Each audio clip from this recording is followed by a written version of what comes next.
How's it going? Hope you guys were staying content this week. Hopefully none of you got stuck in any boxes. Sometimes it can be fun. Sometimes. I think you can learn to be more content. You know, you can try. All right, so guys, this week we're going to learn some more about contentment in general.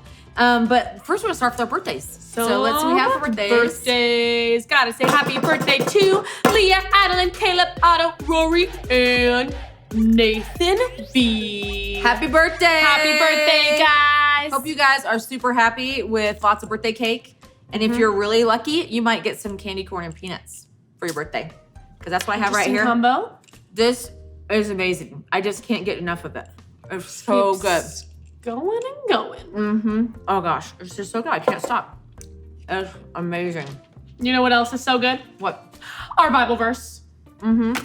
You guys ready? We are gonna need you guys to be our Echo. echo. What she said. All right, so we are going to say part of the verse and do the motions. I can't stop. I'm sorry. Are you going to be able to eat and Bible verse at the same time? I can take a break for a second. Okay. All right. So we are going to say part of it, and we want you guys to be our echo and to do the motions. Are you guys ready? All right, let's do our verse, guys. Ready? We're going to say it. You're going to echo, and you can do the motions with us. Ready? Here we go. Then he said to them, Watch out. Be on your guard against wanting to have more and more things. Life is not made up of how much a person has. Luke 12:15. Nerve. Great job, you Good job, guys. Keep All right. learning that because you're going to have to say it by yourself at one of these points because that'll be good because it'll give you more time to eat more of this candy corn and peanuts. Wow, that's a lot of candy corn. She's gone through several jars already, guys. She's a monster. I've got so much. It's amazing. Okay, speaking of people who've got so much of things, we have got a little game for you guys with some crazy collections. So some of you guys might collect things. Maybe you collect pins. Maybe you collect cool rocks. These people don't collect those sort of normal things. But let's just get to it. You guys need to guess what the world record is for some of these crazy collections. Okay, all right? ready? So our first one is, what is the world record for the person who collected the highest number of napkins? Your choices are 12,050 napkins or 62,500 napkins. Who knew there were so many fancy napkins out there to collect? The answer is 62,500 napkins. Look at this person. Can you believe this? That is a lot of napkins. A lot of stuff with that napkins. Yes. All right, second. What is the world record for collecting the highest number of troll dolls? Yes. Do you guys even know what a troll doll is? Well, there's the whole Trolls movie. The movie, but the movie is based off the dolls. Yes. So this is where it all started, guys. So, I just want to start singing that song, the movie. Anyways, the world record for collecting the highest number of troll dolls, is it A, 4,013 or 1,754? Check out our friend here. What do you think? Nope, it is only 1,754 troll dolls. Can you imagine all those troll dolls watching you while you sleep? Ooh, creepy. Yes. But you get to play with their hair. So that's the funnest part of troll dolls. I still think they're a little creepy. All right, our next one, even creepier, you guys. What is the world record for collecting the highest number of barf bags? So I think we need to clarify if it is new or used. They are new barf bags. Okay, all right. But it still has the word barf in the name. Like those barf bags you get on an airplane in front of you. Ugh. So, is the world record 2,027 barf bags, or is it B, 6,016? Let's hear your guys' guesses. It is going to be 6,016 barf bags. Can you believe that, guys? Counted. That's a lot of airplane flights. So, okay. So, this one is is curious, guys. I just got to tell you, I just got to ask a personal question. Can you guys everyone just kind of take, like, no one looking, don't look around. Take a quick look. Do you have anything in your belly button? Because, number one, that's kind of gross. And y'all need to talk about, taking a bath and whatnot. Wash your belly buttons, guys. Wash your belly buttons, guys, because you know what? I don't think this guy ever did. This is kind of gross. How heavy is the largest collection of belly button lint or fluff that comes out of the button of the belly? Harvested from his own belly button, guys. His own belly button. It's better than going around and harvesting it from other people's belly buttons, though. That is true. I do give him credit for that. Never harvest your friend's belly button fluff. Yes, that is your take home for today, guys. Keep your hands, paws, claws, belly button fluff to yourself. Yes. If you don't remember anything else from today, just clean your belly button and do not pick the fluff out of your friend's belly button. And be content. Right. And be content. That's enough. Yeah, well, content with your own belly button fluff. Anyways, so how much did this guy collect? Was it 22.1 grams or 33.4 grams? What do you think? Take a look. I know it's hard to measure things in grams. We don't really use that. From inside of his belly button. That's so gross, guys. It's 22.1 grams, but it doesn't matter how much it weighs, guys. Just look at it. That's a lot. That's a lot. Okay, we gotta move on. That even makes me not want to eat my candy corn. All right, so this one, it's still a little weird, but it's a more wholesome collection. So we want to know, what's the world record for the biggest collection of miniature chairs? Anybody have any? I always just thought, if only I had chairs. more tiny chairs, that would just make me so happy. Tiny things to sit in. I don't know, maybe I would break them all. Yes. So is it 2,800 miniature chairs or 3,000 miniature chairs? You guys count those in that picture there? Way more than that. Way it is more. going to be 3,000 miniature chairs. Where do you put 3,000 miniature chairs? A lot of miniature people over to sit in those miniature chairs. Very small people. I just don't understand guys. how people can keep collecting things and keep wanting more and more and more of it. I mean, they can't stop. I don't get it. I just don't get it. It's not bad to have things, but when your whole life becomes about collecting your own belly button fluff, something's gone wrong.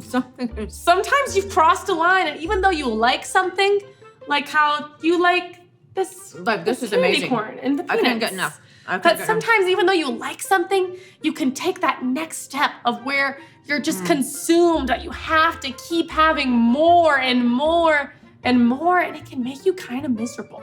Are you talking to me? I mean, yes. The kids and I have gathered together today to talk to you about I feel fine. How you can't stop.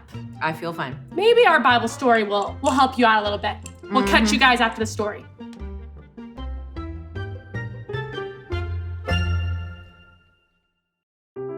The Bible. It's 66 books of history, stories, letters, and poetry that fit together to form God's one big story. The epic adventure of how He created us and loves us so much that He made a way to rescue us. As we travel through the Bible, from Genesis to Revelation, we discover people who met God and found their lives changed forever. Now, for an amazing story. Inspired by the book of 1 Kings, chapter 21.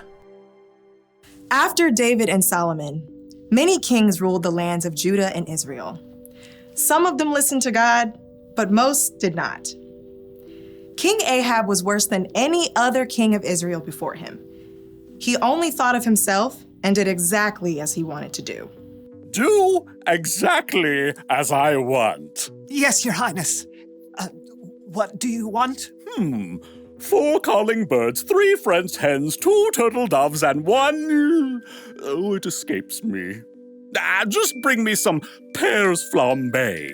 No one ever said no to King Ahab, not even his wife, Queen Jezebel. Am I the most fabulous king to ever rule this land? Yes, of course, because you have me. King Ahab was certain he had everything he could ever want. That is, until he took a drive into the neighboring town of Jezreel. Ooh, just look at that lovely vineyard. It is perfection. Stop at once. King Ahab examined the green leafy vines and the heavy bunches of grapes. What fantastic fruit! The soil must be excellent. You, over there! Who? Me? Who, me, your majesty? Who, me, your majesty? Of course, you. Do you own this fine vineyard? I do, your majesty. Excellent. You must sell it to me at once, and I shall turn it into a vegetable garden. No, Excuse me? your majesty. I'll pay good money. I'll trade you a better vineyard. I said no, your majesty. May the Lord keep me from giving you the land my family handed down to me. You... what? No. King Ahab was enraged. When he returned to the palace, he threw himself down on his bed and refused to eat anything, even date cakes dipped in honey. Why are you in such a bad mood? Why won't you eat anything? Naboth won't give me his vineyard. Oh, snap out of it. You're the king. I'll get you that vineyard. Queen Jezebel was just as bad as her husband, or maybe worse. She wrote a letter to the leaders of Naboth's town. Here is your mission, which you must accept. Number 1, announce a special day and give Naboth an important seat. 2, have 2 bad guys sit across from Naboth and claim that he cursed God and the king. 3, drag Naboth out of the city and throw stones at him until he dies. That should clear. Queen Jezebel sent her message, and the leaders of Naboth's town followed it, to the letter. Tell the queen, mission accomplished. Queen Jezebel was delighted by this terrible news and immediately went to find King Ahab.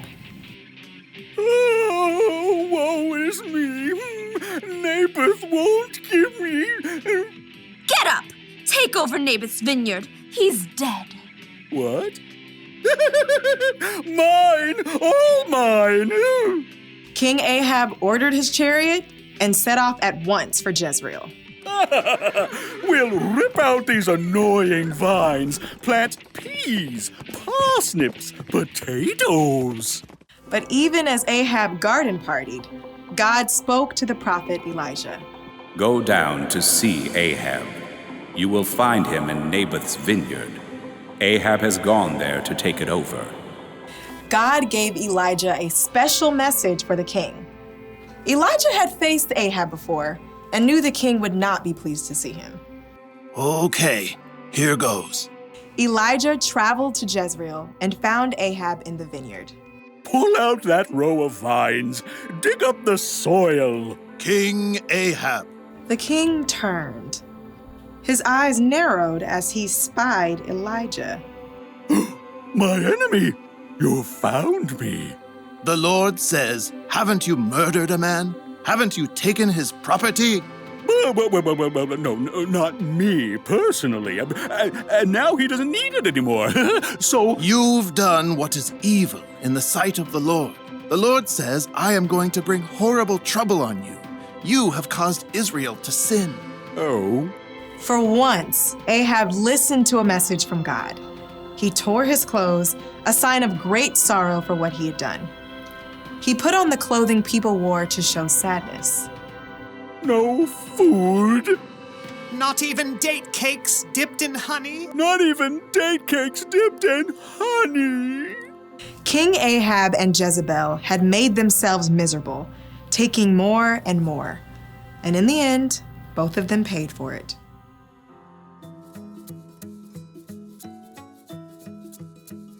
Wow. Whoa, guys. Wow. This is not more. This is so much less. This is a lot less, for sure. You know what? I Whoa. don't even feel my stomach ache I had from eating all that candy corn. Whoa! I wish I would have heard that lesson before I ate all that candy corn. Yeah. But now that we're cutting back to less and less, it's pretty cool. I don't even have a stomach ache. It's pretty good. Sweet. Do you think they're ready for our key question? I think so. Ready? All right. What can you do When you find yourself wanting more and more. probably not this. Maybe you can't go quite this less, but you can think about what to do when you find yourself wanting more and more. We'll see you guys next week.